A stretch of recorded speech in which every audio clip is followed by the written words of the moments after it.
오늘은 전자시계 특집입니다. 그러기 이전에 솔직하게 말씀을 드리자면 전자시계를 많이 차진 않습니다. 기계식 시계를 차다 보니까 한 달에 한 번 찰까 말까 한 수준인데 그래도 있는데 안 차는 거랑 없는 거랑은 또 다른 거거든요. 이게 어떻게 보면 시계 차는 사람들한테는 레진으로 만든 피규어 같은 느낌이에요. 만화 캐릭터를 좋아하신다면 그거를 사지만 손목시계를 좋아하기 때문에 나는 이걸 산다 이런 느낌. 그런데 필요할 때는 또 손목에 찰 수도 있는 기계식 시계를 좋아해도 물론 전자시계를 주력으로 많이들 차신다는 거를 잘 알고 있는데 어쨌든 오늘 이야기하고 있는 저는 그런 마음으로 가지고 있다. 참고하셨으면 좋겠습니다. 그렇기 때문에 당연히 무난한 제품도 가지고 있지만 기계식 시계에서 느낄 수 없는 재미를 느낄 수 있는 그런 전자시계들을 좋아하기도 하거든요. 먼저 보여드리고 싶은 거는 이거 빼놓고는 전자시계를 이야기할 수조차 없죠. G샥의 DW5600입니다. 미군 군복에 맞춰진 컬러예요. 이거 지금 7년 정도 찬 것 같습니다. 이거는 훈련소 들어갈 때에 조금 무난한 색상의 G샥을 사려고 하다가 저는 그게 안 되나 봐요. 검정색 G샥을 사고 싶지 않았어요.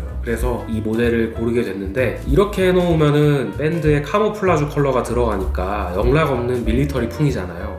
근데 이 밴드가 양면이에요. 이렇게 뒤집어 놓으면 또 무난한 머드 컬러의 G샥이 됩니다. 그런데 머드색이다, 진흙색이다 이렇게 볼 수도 있지만 이게 어떻게 보면은 또 고급스러운 색이기도 하거든요. 차량 시트 가죽색을 고를 때도 이런 색깔을 선호하시는 분들 있잖아요. 이 모델은 특이한 점이 일체형 레진 밴드, 평범한 G샥이 아니라 여기가 끊어져 있거든요. 그 다음부터는 따로 체결한 밴드가 이어지는 형태인데 G샥도 그렇고 모든 전자시계들이 공통적으로 가지고 있는 단점이라고 할 만한 점이 차다 보면은 좀 심심해요. 예를 들면 이렇게 전체가 레진으로 되어 있다 보니까 조금 단순한 느낌을 지울 수가 없습니다. 그래서 하루 종일 그 시계를 차고 다니기에는 디테일적인 면에서 욕심이 다 채워지지는 않아요. 반면에 이 모델은 그래도 그나마 디자인이 이렇게 분리가 되어 있어서 심지어 뒷면으로 돌려서 이렇게 카모플라주 스트랩을 이용하게 되면 다른 G샥을 찼을 때보다는 그래도 무언가가 조금 더 충족되는 느낌이 있긴 합니다. 허전하지는 않다.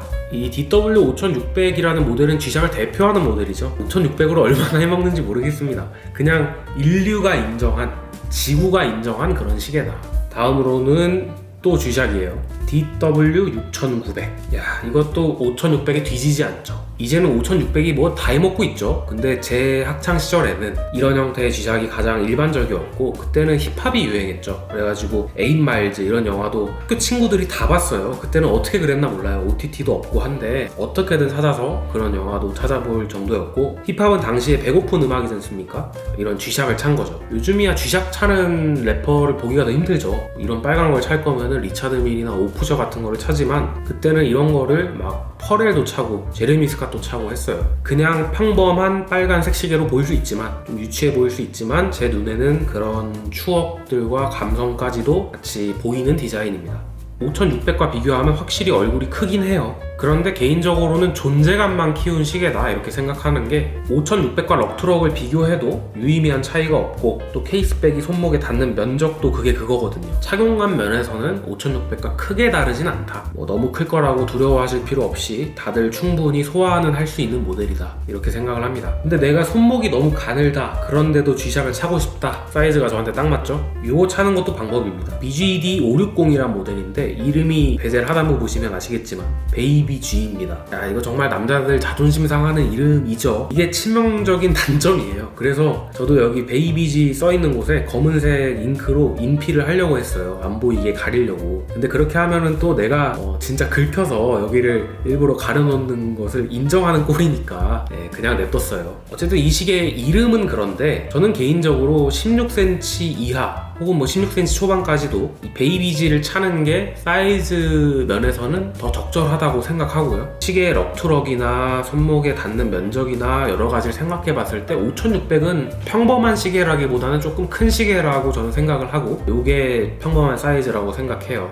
더군다나 G샥이 치장품이 아니잖아요. 이게 뭐 우리의 활동성이나 운동 능력 같은 거에 도움이 되진 않아도 적어도 방해는 되면 안 되는 그런 컨셉의 시계인데 16cm 이하 손목에 5600을 차고 다니면 걸리적거리는 삐걱거리는 것도 사실이거든요. 그런 경우에 실용적인 목적으로 아래에 이 베이비 G 글자가 거슬리지만 않는다면, 자존심이 허락한다면 관심을 가져보셔도 될 만한 시계다 이렇게 생각합니다. 요거는 제가 가지고 있는 마지막 G샥입니다. GA2000. 이거는 제 채널 초기에 영상을 올려가지고 영상이 되게 잘 됐죠. 자세한 리뷰가 궁금하시면 실리언즈 GA2000을 검색해보시면 될 거고, 간략하게 이 시계에 대해서 설명을 드리자면 엄청난 기능성 그리고 경량화에 성공한 시계입니다. 이거 지인들이 착용해보면 다들 놀라요. 왜 이렇게 가볍냐고. 부피 대비 무게가 굉장히 가볍기 때문에 어느 정도냐면은 제가 이거를 차고 한 탁구까지는 쳐도 아무 지장이 없을 것 같고, 제가 초보여서 그런 것도 있겠지만 FPS 게임을 해도, 마우스 컨트롤을 해도 지장이 없을 것 같아요. 내가 억울하지 않을 것 같아요. 저도 디자인적으로도 신경을 굉장히 많이 썼습니다. 어떤 패턴의 일치라든지 이런 부분들까지도 신경 써서 만들었다는 생각이 들고, 위블로로 대표되는 신소재 사용을 위시하는 제품군들이 있잖아요. 어떤 그런 룩을 가지고 있다. 어떻게 보면은 미래지향적인 아방가르드한 디자인이다, 이렇게도 얘기를 할 수 있을 것 같습니다. 저는 그때 영상 올리고 이 시계를 몇 번 차지는 못했어요. 이게 여름에는 가볍기도 하고 또 착용감이 좋고 존재감 있고 시원한 색이니까 손이 잘 갈 수는 있는데, 절대적인 부피는 또 큰 편이니까 긴 팔을 입으면은 소매와 간섭이 생기는 건 사실이거든요. 그래서 365일 데일리한 전자시계다 이렇게 말하기는 어렵겠고, 여름용으로 시원하게 차실 분들에게는 권할 수 있을 것 같습니다.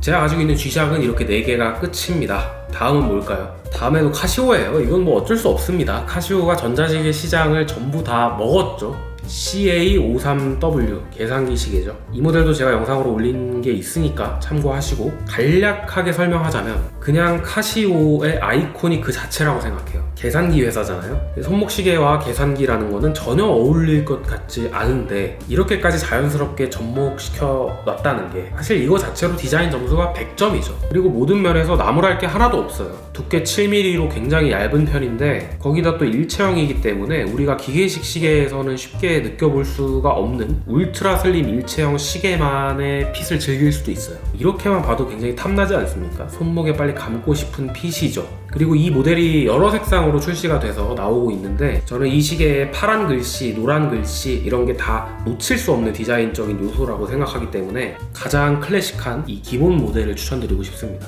이거 모르는 사람은 없을 겁니다. 수능 시계라고 불리는 카시오의 MQ24. 제가 작은 시계들을 좋아하기는 하지만 이거는 저한테도 너무 작다는 생각이 들긴 듭니다. 그래서 착용하려고 산 시계는 아니고요. 착용했을 때의 만족감은 크게 없고, 피규어라고 생각하고 가지고 있으면 만족감이 큰 시계예요. 뭐 만원대 시계에 무슨 소장 만족도를 이야기하냐라고 얘기하실 수 있겠지만, 실용성과 디자인적인 절제를 생각했을 때 이 모델보다 뛰어난 거를 찾기도 어려울 뿐더러, 흔히들 이 시계의 다이얼 비례가 아름다워서 이 모델을 좋아하시곤 하죠. 저도 물론 그렇긴 합니다만, 또 하나의 매력, 제가 생각하는 또 하나의 매력을 찾아보자면 이 모델은 시계와 시계가 아닌 것의 경계에 있다고 생각합니다. 정말 종이 같은 싸구려틱한 다이얼, 뭐 케이스백도 아시다시피 얇은 철판이고 저렴한 레진 소재로 케이스와 밴드까지, 뭐 여기서 더 덜어낼래야 덜어낼 게 없을 정도의 염가형 시계입니다. 그런데 그렇다고 해서 이건 시계가 아니냐, 이거 장난감이냐? 그렇진 않죠. 우리가 뽑기로 뽑아서 가지고 노는 그런 몇천원짜리 장난감 시계와는 그래도 다른 손목 시계라고 부를 수 있는 물건이라는 거죠. 저는 이 MQ24가 딱 그 경계에 있는 것 같다는 생각을 해서, 어떤 물건이 손목 시계가 되는 그 지점에 있다, 이런 의미의 피규어로 소장을 하고 있습니다. 이제 하이라이트입니다. 제가 가장 좋아하는, 제가 그나마 많이 차는 전자시계를 소개해드리겠습니다. 돌핀입니다. 국산 시계죠. MRP 567-28이라는 모델인데요. 이 모델도 리뷰를 한 적이 있으니까 실리언즈 돌핀 검색해보시면 자세히 아실 수 있을 거고, 첫 번째로 디자인적으로 너무 훌륭하다. 저는 이것보다 더 전자시계 같은 전자시계를 아직 못 찾았어요. 물론 제 기준이지만 이게 원형 디자인이기 때문에 스퀘어나 빅페이스가 주류인 G샥에서는 또 찾아보기가 어려운 느낌이고, 여기에 둘러져 있는 실버 컬러의 베젤을 잘 보면 경사는 둥근데, 그러니까 마감 처리는 둥근데 테두리는 각이져 있어요. 그래서 둥글둥글 귀여운 것 같으면서도 우락부락하고 남성적인 느낌까지 동시에 줍니다. 전자시계 마니아분들이 자주 찾는 게 빈티지 나이키나 오클리 같은 옥선을 사용한 또 실버 컬러의 시계들, 그런 것들 좋아하시는데 그것들과 꽤나 비슷한 결의 아름다움을 가지고 있다. 그리고 느끼셨을지 모르겠지만 제가 따로 버튼을 누르지 않았는데도 화면이 초록색으로 변하죠. 이상하지 않습니까? 이게 왜 초록색으로 변하냐? 카메라 렌즈를 정면으로 쳐다보고 있기 때문입니다. 거기서 조금만 벗어나면 다시 어두운 화면으로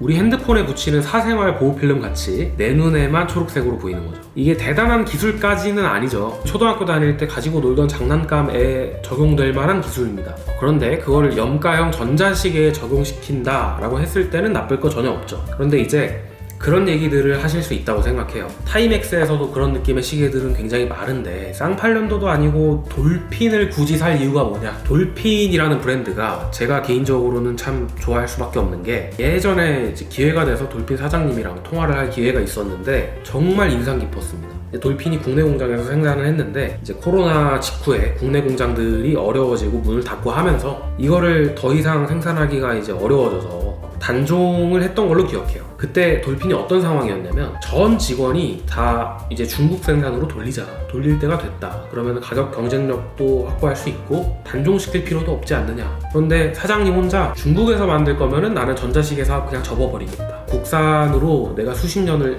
끌고 왔는데 여기서 이렇게 중국제로 만들 수는 없다. 이렇게 강하게 혼자서 고집을 하고 계셨던 상황이었죠. 물론 저는 직원들 말씀이 맞다고 생각해요. 프리미엄 제품도 아니고 만들어 놓으면 똑같지 어디서 만들었냐가 사업을 접는 것보다 중요하다고는 전혀 생각하지 않는데 그래도 사장님이 그렇게까지 자긍심을 가지고 막 처음 통화하는 저한테도 흥분을 해서 열변을 토하시고 했던 거를 생각하면 얼마나 진심이셨는지를 알 수가 있었습니다. 요즘에는 어떻게 되고 있나 잘 모르겠네요. 어쨌든 제가 가장 좋아하는 전자시계는 요겁니다. 마지막입니다. 전자시계는 끝났어요. 요겁니다. 샤오미의 미밴드. 저는 스마트워치 사용할 마음이 없거든요. 근데 이건 왜 샀냐? 디자인적으로 너무 아름다워서 이렇게 미니멀하게 손목시계를 만든다. 개인적으로는 갤럭시 워치는 기존의 손목시계 형태를 답습하고 있잖아요. 애플워치는 차이를 좀 뒀다고는 하지만 그래도 여전히 익숙한 형태죠. 스마트워치는 새로운 시장이었잖아요. 웨어러블한 전자기기라는 새로운 시장인데 그런 면에서 가장 디자인 잘한 거는 미밴드가 아니었나 저는 그렇게 생각을 합니다. 제가 이거 산지 몇 년이 됐는데 그 몇 년째 배터리 충전도 안 하고 계속 꺼져 있어요. 왜냐면은 이거 액정에 불 들어오는 순간 이 미니멀한 룩이 깨져버려요. 이 디자인적인 완성도가 깨져버리기 때문에 일종의 팔찌 같은 거죠. 저한테는 이거 정말 디자인 잘 된 스마트워치, 내가 생각하는 가장 이상적인 웨어러블 전자기기. 오늘 이렇게 제가 가지고 있는 8개의 전자시계를 살펴봤습니다. 각각의 매력이 있지만 가볍고 편하면서 또 레진 소재만이 가지는 특유의 느낌을 지닌 손목시계의 재밌는 장르가 전자시계가 아닐까 생각합니다. 저는 전자시계에 그렇게까지 큰 관심을 가지고 있지는 않기 때문에 훌륭한 시계나 귀한 시계나 이런 건 없는데 그건 여러분들도 마찬가지 아닙니까? 여러분이 자주 착용하는 전자시계는 어떤 모델인지 댓글로 남겨주시면 저도 재밌게 읽어보겠습니다.